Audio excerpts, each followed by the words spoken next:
We're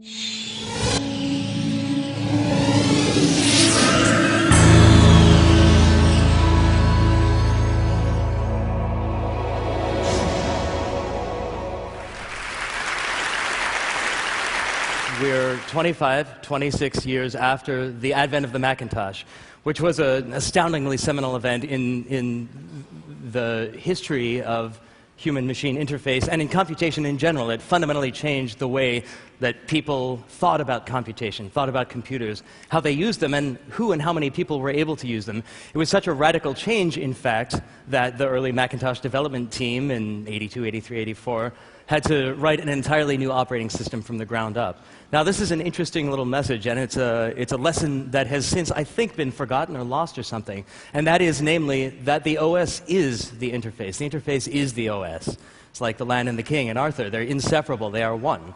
And to write a new operating system was not a capricious matter. It wasn't just a matter of tuning up some graphics routines. There were no graphics routines. There were no mouse drivers. So it was a necessity.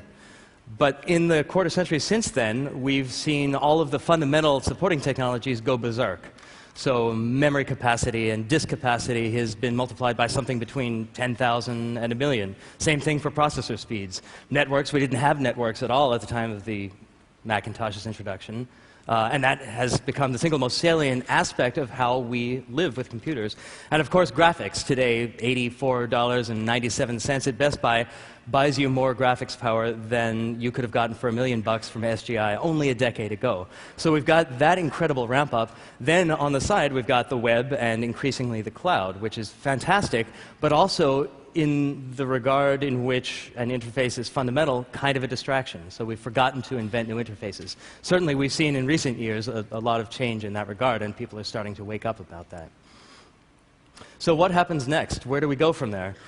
The problem, as we see it, has to do with a single simple word, space, or a single simple phrase, real-world geometry. Computers and the programming languages that we talk to them in, that we teach them in, are hideously insensate when it comes to space. They don't understand real-world space. It's a funny thing, because the rest of us occupy it quite frequently and quite well. They also don't understand time, but that's a matter for a separate talk. So what happens if you start to explain space to them? One thing you might get is something like the luminous room. Luminous room is a system in which it's considered that input and output spaces are co-located. It's a strangely simple and yet unexplored idea, right? When you use a mouse, your hand is down here on the mouse pad. It's not even in the same plane as what you're talking about. The pixels are up on the display. So here was a room in which all the walls, floors, ceilings, pets, potted plants, whatever was in there, was capable not only of display, but of sensing as well. And that means input and output are in the same space, enabling stuff like this. That's digital storage in a physical container. The contract is the same as with real-world objects in real-world containers. It has to come back out, whatever you put in. This little design experiment that was a small office here knew a few other tricks as well. If you presented it with a chessboard, it tried to figure out what you might mean by that. And if there was nothing for them to do, the chess pieces eventually got bored and hopped away. The academics who were overseeing this work thought that that was too frivolous, so we built deadly serious applications like this optics prototyping workbench, in which a toothpaste cap on a cardboard box becomes a laser. The beam splitters and lenses are represented by physical objects, and the system projects down the laser beam path. So you've got an interface that has no interface. You operate the world as you operate the real world, which is to say with your hands. Similarly, a digital wind tunnel with digital wind flowing from right to left. Not that remarkable in a sense. We didn't invent the mathematics, but if you displayed that on a CRT or a flat panel display, it would be meaningless to hold up an arbitrary object, a real-world object in that. Here, the real world merges with the simulation. And finally, to pull out all the stops, this is a system called URP for urban planners, in which we give architects and urban planners back the models that we confiscated when we insisted that they use CAD systems. And we make the machine meet them halfway. It projects down digital shadows, as you see here. And if you introduce tools like this inverse clock, then you can control the sun's position in the sky. That's 8 a.m. shadows. They get a little shorter at 9 a.m. There you are, swinging the sun around. Short shadows at noon, and so forth. And we built up a series of tools like this. There's intershadowing studies that children can operate, even though they don't know anything about urban planning. To move a building, you simply reach out your hand and you move the building. A material wand makes the building into a sort of Frank Gehry thing that reflects light in all directions. Are you blinding passersby and motorists on the freeways? A zoning tool connects distant structures, a building and a roadway. Are you going to get sued by the zoning commission? And so forth. Now, if these ideas seem familiar or perhaps even a little dated, that's great. They should seem familiar. This work is 15 years old. So this stuff was undertaken at MIT in the Media Lab under the incredible direction of Professor Hiroshi Ishii, director of the Tangible Media Group. But it was that work that was seen by Alex McDowell, one of the world's legendary production designers. But Alex was preparing a little sort of obscure indie art house film called Minority Report for Steven Spielberg, and invited us to come out from MIT and design the interfaces that would appear in that film. And the great thing about it was that Alex was so dedicated to the idea of verisimilitude, the idea that the putative 2054 that we were painting in the film be believable, that he allowed us to take on that design work as if it were an R&D effort. And the result is sort of gratifyingly perpetual. People still reference those sequences in Minority Report when they talk about new UI design. And that led full circle in a strange way to build these ideas into what we believe is the necessary future of human-machine interface. The spatial operating environment, we call it.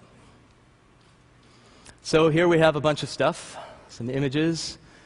And using a hand, we can actually exercise 6 degrees of freedom, 6 degrees of navigational control. And it's fun to fly through Mr. Beckett's eye.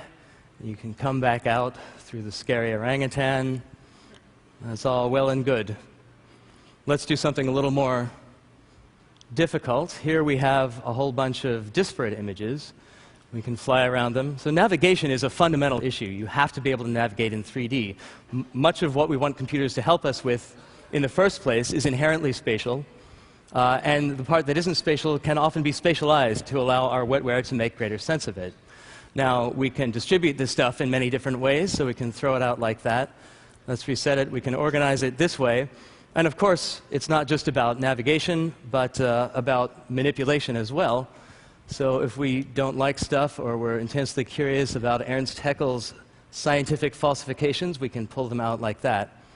And then if it's time for analysis, we can pull back a little bit and ask for a different distribution. Let's just come down a bit and fly around. So that's a different way to look at stuff. If you're of a more analytical nature, then you might want actually to look at this as a color histogram. So now we've got the stuff color sorted. Angle maps into color.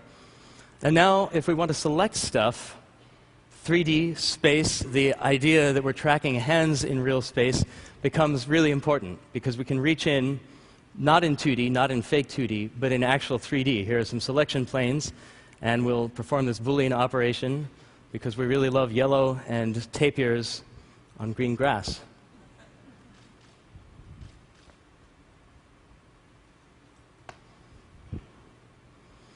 So, from there to the world of real work. Here's a logistics system, a small piece of one that we're currently building. There's a lot of elements, and one thing that's very important is to combine traditional tabular data with three-dimensional and geospatial information. So here's a familiar place, and we'll bring this back here for a second. Maybe select a little bit of that, and bring out this graph. And we should now be able to fly in here and have a closer look. And these are logistics elements that are scattered across the United States.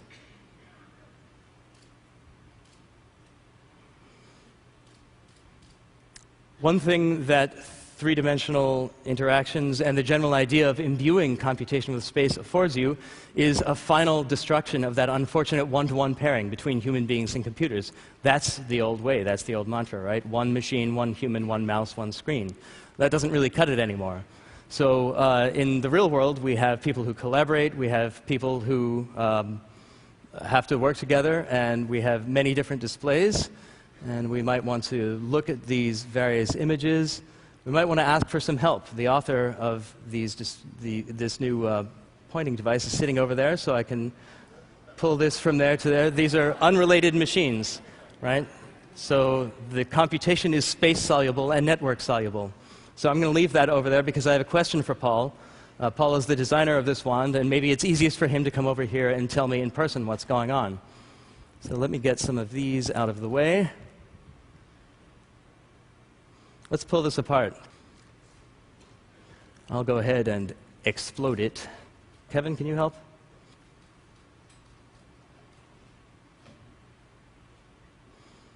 Let me see if I can help us find the circuit board.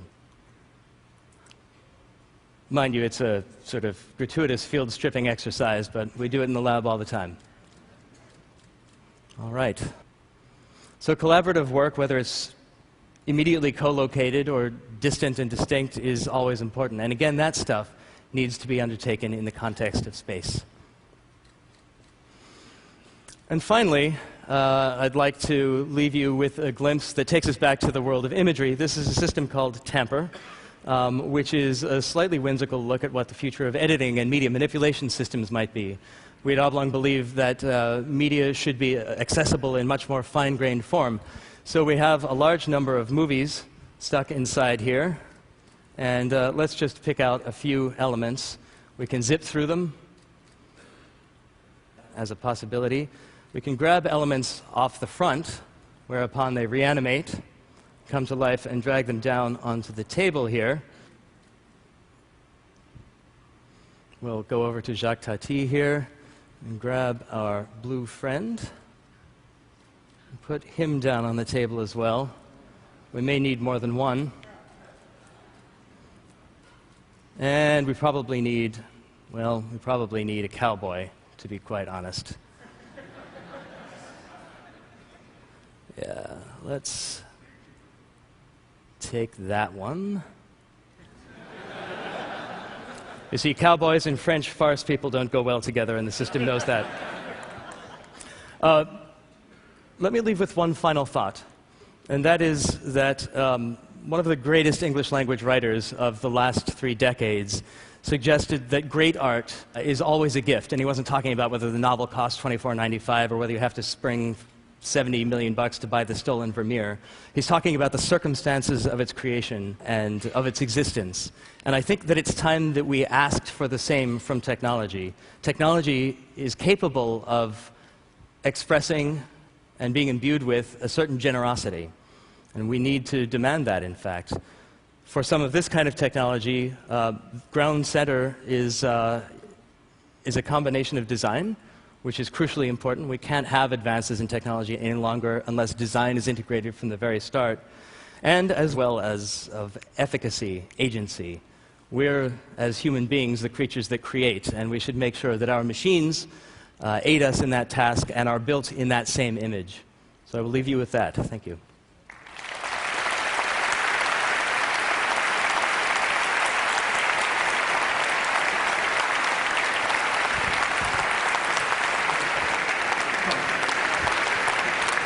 So to ask the obvious question, actually this is from Bill Gates. When? When real? When for us? Not just in a lab and on a stage. Can it be for every man, or is this just for corporations and movie producers? No, it has to be for every human being. That's our goal entirely. We won't have succeeded unless we take that next big step. I mean, it's been 25 years. Can there really only be one interface? There can't. But does that mean that at your desk or in your home you need projectors, cameras? You know, how can it work? This stuff will be built into the bezel of every display. It'll be built into architecture. The gloves go away in a matter of months or years. So this is the inevitability about it. So in your mind, 5 years' time, someone can buy this as part of a standard computer interface? I think in 5 years' time, when you buy a computer, you'll get this. Well, that's cool. So, and the world has a habit of surprising us as to how these things are actually used. What do you think, what in your mind is the first killer app for this? That's a good question, and we ask ourselves that every day. At the moment, you know, our early adopter customers, and these systems are deployed out in the real world, do all the big data-intensive, data-heavy problems with it. So whether it's logistics and supply chain management, or natural gas and resource extraction, financial services, pharmaceuticals, bioinformatics, those are the topics right now. But that's not a killer app, and I understand what you're asking. Come on. Martial arts, games, come on. John, thank you for making science fiction real. It's been a great pleasure. Thank you to you all.